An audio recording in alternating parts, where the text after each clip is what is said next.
Hey guys, just wanted to share my opinion on the Spyderco Yojimbo 2. Just recently acquired this knife. Was very intrigued by the design.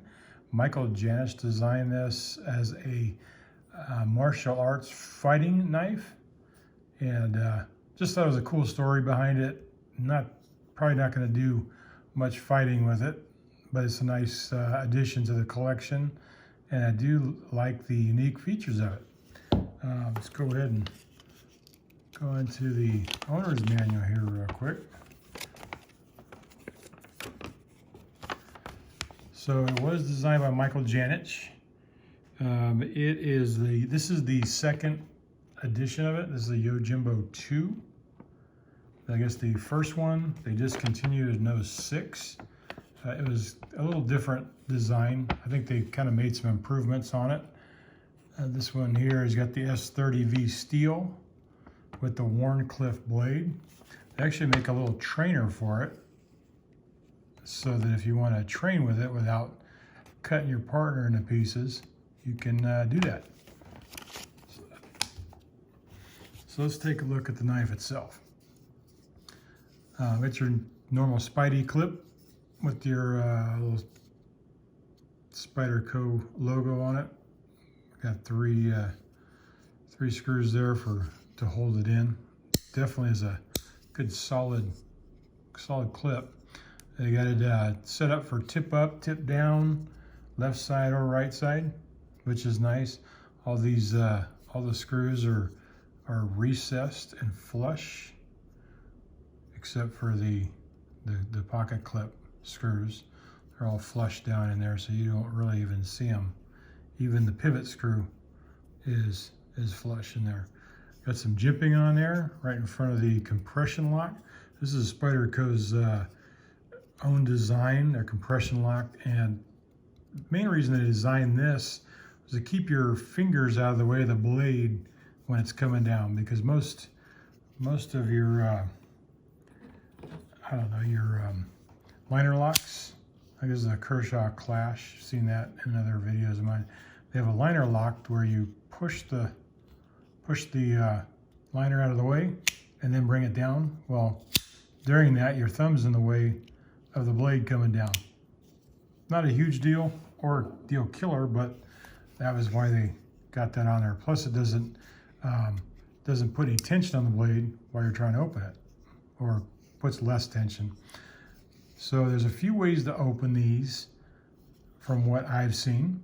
I watched a lot of videos on Spyderco. This is actually my first Spyderco. A few ways of opening it.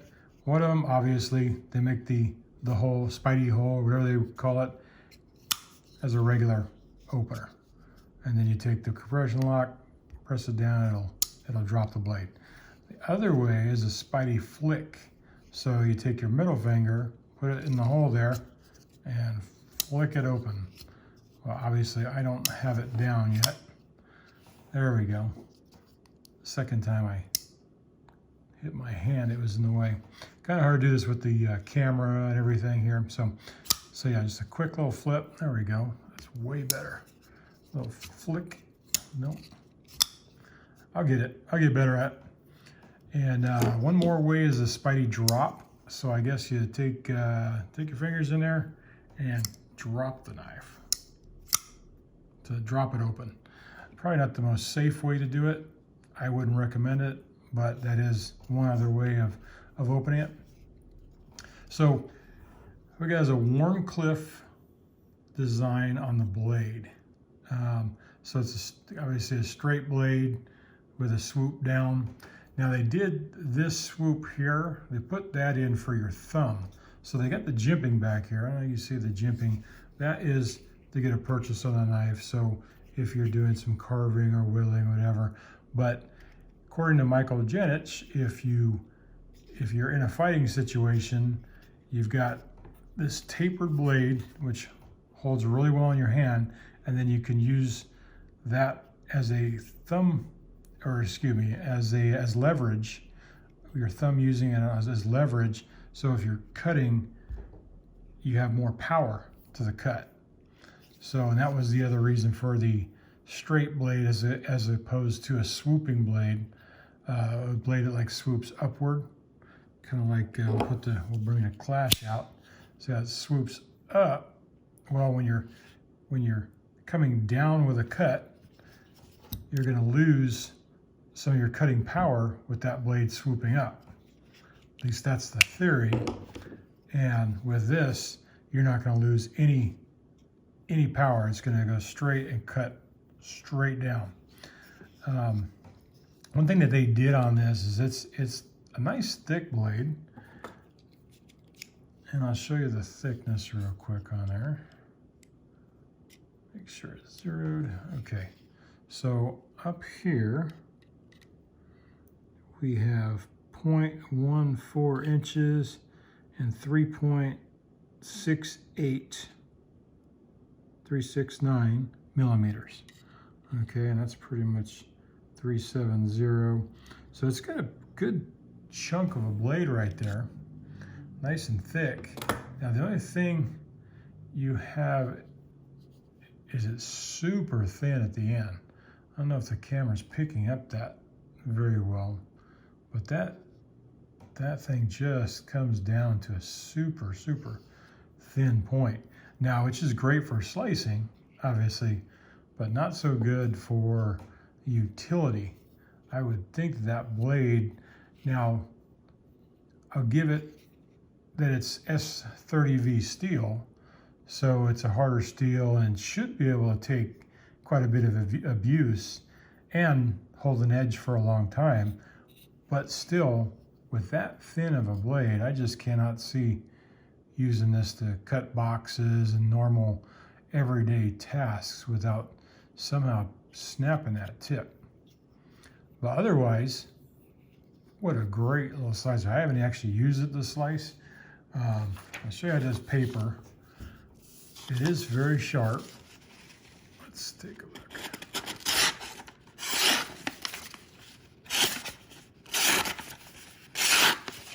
So it comes very sharp from the factory.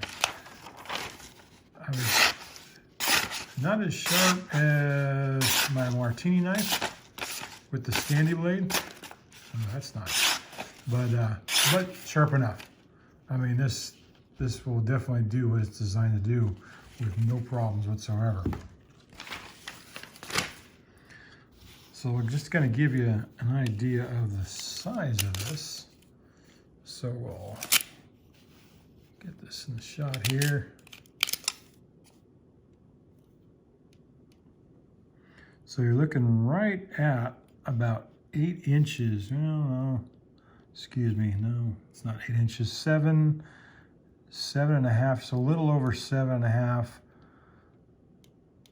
Yeah, a little over 7.5 on the blade, on the overall, and the blade, the cutting area or the cutting edge is 3 inches, maybe a hair over 3 inches.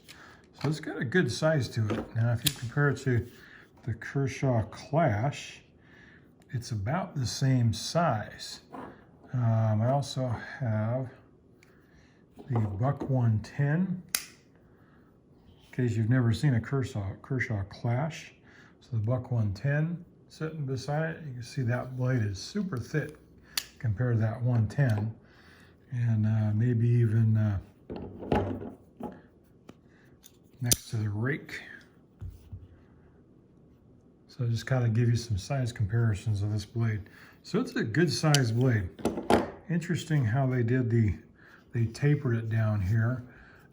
They did that so that it would feel good in the hammer grip or in the reverse hammer grip. So, I think it actually feels better in the reverse hammer grip. And then of course, it's for this, the karambit style fighting.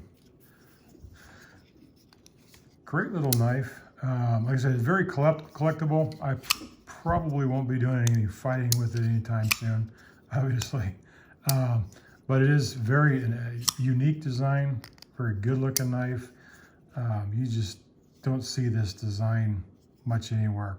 I do like the story behind it. Looks like it's very well centered. This is definitely good quality for like 150 bucks. 150 bucks. I believe let's say I bought this on Blade HQ. I think before that they were out of them.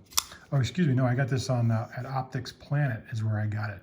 They were like the only ones that had them in stock. That's right. And it's like 154 bucks, 150, something like that. I'll get the Spidey flick down eventually. I get it sometimes, but I don't always get it. But it's fun to fidget. It's a fidget-friendly knife. How's that? I can't do it with my left hand. Not coordinated enough. But other than that, yeah, a great little knife. Fun to mess with. Let's see how much it weighs real quick before we conclude this video. Okay,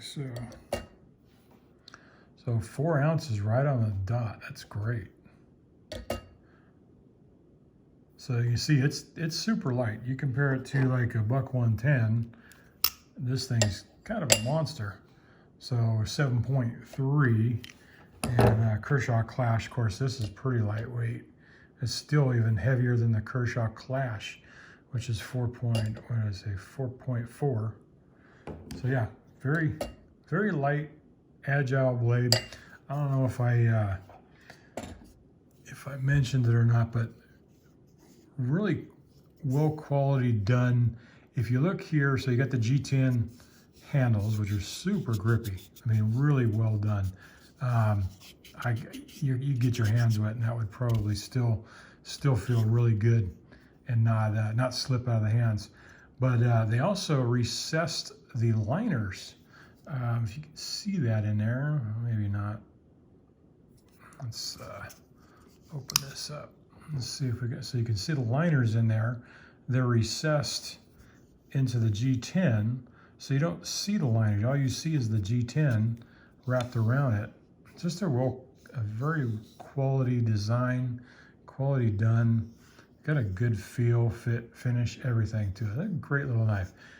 Probably won't be my last Spyderco, but it is my first. Really, I like the design. Seems to be a very nice knife. Probably will look to the Tenacious next. I know it's been out for a very long time, but the Tenacious looks like a very affordable, maybe budget blade. Where this is made in the United States, the Tenacious is made in China. But I'm told that the quality standards are very well done on that one also. So, but we'll see. I don't know what kind of washers this thing's on. Feels like it's probably on bronze washers. Like I said, it's buttery smooth. Feels good. You can grab that compression lock and just let it go down. For some reason, it always stops at the. Oh, as I say that, it doesn't stop, but usually it stops at the end. Okay, never mind. Okay, now it's not stopping. So maybe I just worked it in enough that it's not stopping when it comes down. What I was talking about is when you grab the compression lock, it would come down about there, and then you have to push it the rest of the way in. So, but no, it seems to be working better now. Oh, that's the fourth way of opening it. You hold it, push the compression lock, and open it, and time it so you release the lock as it goes up. So that's the fourth way of opening it. So hope you liked the video. Leave me some comments. I'd like to know what you thought of it. Thank you.